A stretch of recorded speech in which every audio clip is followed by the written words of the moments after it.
রাজনৈতিক ভাবে কোন একটা সময় ভুল সিদ্ধান্ত নিতে পারে, যেমন যারা জামাত, আল বদর, রাজাকার, আল শামস বা ওই সময়ে ছাত্র সংঘ, তারা রাজনৈতিক ভাবে ভুল সিদ্ধান্ত নিছিল, পাকিস্তানের পক্ষ নিছিল, করতেই পারে।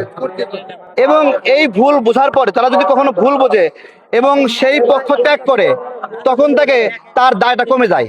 কিন্তু কেউ যদি ওই লোকদেরকে আবার অনুসরণ করে, যে তাদের ওই রাজনৈতিক লিগাসিকেই সে সমর্থন করে, বুঝছেন, এবং সে যদি এই সময় এসে জন্ম নিয়ে ওই সময় রাজাকারদেরকে অনুসরণ করে, তাহলে এই সময়ের জন্ম নেওয়া একজন রাজাকার। আবার রাজাকার ছিল সেই ব্যক্তি ভুল বুঝে ওই রাজনৈতিক প্রক্রিয়া, ওই মত আর সমর্থন না করে, তাহলে সে একটা লিবারেল মানুষে রূপান্তরিত হতে পারে। কিন্তু এই সময়ে জন্ম নিয়ে লিবারেল একজনও যদি রাজাকারকে সমর্থন করে, ওই প্রক্রিয়াকে সমর্থন করে, তাহলে সে এই সময় জন্ম নিয়েও রাজাকারের অনুসারী। বুঝতে পেরেছেন? বুঝছেন? আরেকটা প্রশ্ন আছে। আর কি প্রশ্ন? খালেদা জিয়া আমাদের গণতান্ত্রিক মা। হ্যাঁ। নিজামী সাহ, সাইদি সাহ এবং যাদের 13 জন মারা গেছে, ফাঁসি দিয়ে মারা গেছে, সে বলছে দাঁড়ান, এই চুপ, একটু সাইড দেন। সে বলছে তারা কোনো রাজাকার ছিল না, তাদের মৃত্যু অপবাদ দিয়ে দাঁড়ান। শেখ হাসিনা তাদের ফাঁসি দিয়েছে। এই দাঁড়ান, তাহলে এটা কি বলছে?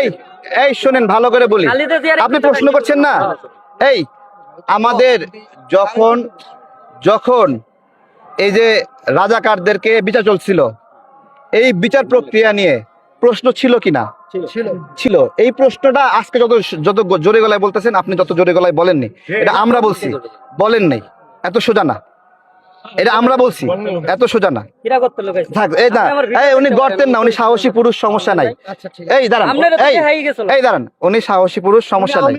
কথা বলছো সবসময়, উনি দাঁড়ান, উনি সাহসী মানুষ, উনি আগে বলছে। দেখেন,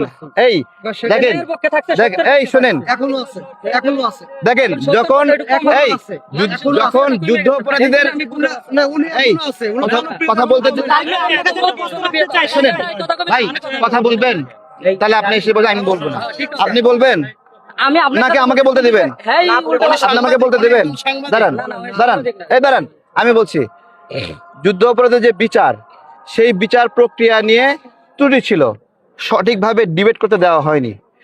বিচার প্রক্রিয়ায় ত্রুটি ছিল মানে ওই লোকগুলো রাজাকার ছিল না, এরকম কি বলা যাবে?